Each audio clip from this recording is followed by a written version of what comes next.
최근 정부의 부동산 규제는 다주택자들에게 초점이 맞춰져 있습니다. 그럼 더 이상 다주택자가 되면 안 되는 걸까요?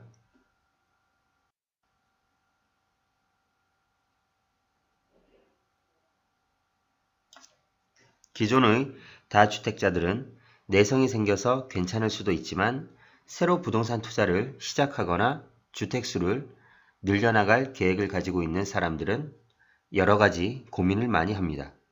현재 정부의 규제가 많아졌는데 다주택자가 되어도 리스크는 없는지, 괜히 손해를 보는 것은 아닌지 등을 걱정하고 두려워합니다.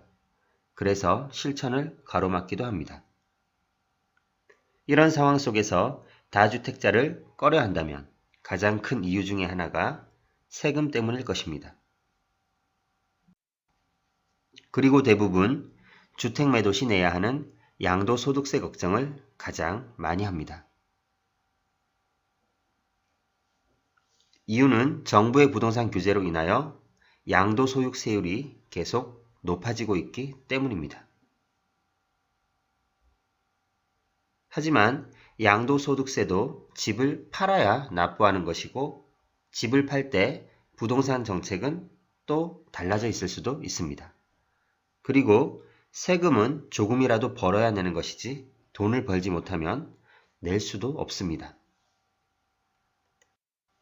무주택자들의 경우는 마인드가 바뀌지 않으면 아무리 얘기하고 설득해도 절대 집을 사지 않습니다. 이런저런 이유와 핑계를 대면서 집을 사지 못하고 부동산 시장을 파악하지도 못하며 투자할 기회도 얻지 못합니다. 하지만 집을 한 번이라도 구매해 본 사람들은 다릅니다. 생각보다 집을 사는 것은 어렵지 않고 대출이나 보증금을 활용하면 큰 돈이 들어가지 않는다는 것을 깨닫습니다. 따라서 이들은 실제 경험을 통해서 2채 이상의 집을 구입해서 금전적인 이익을 보게 됩니다.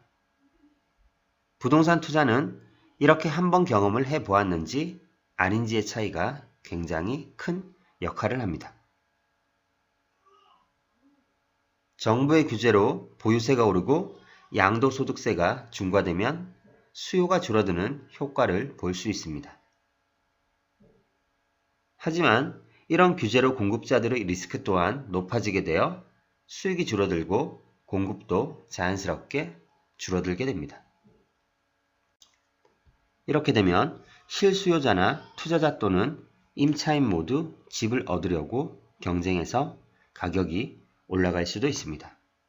현재 경매 시장만 보더라도 경매 입찰 경쟁률이 올라가고 따라서 낙찰가도 올라가고 있는 추세입니다.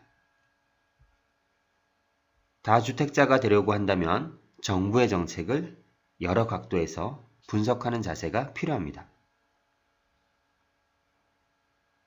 하지만 무조건 겁을 먹고 두려움에 사로잡혀 투자를 멈춘다면 본인에게 얻어지는 것은 아무것도 없습니다. 오히려 정부가 원하는 대로 행동하고 거기에 따른다면 투자 실패로 이어질 확률이 더 높습니다.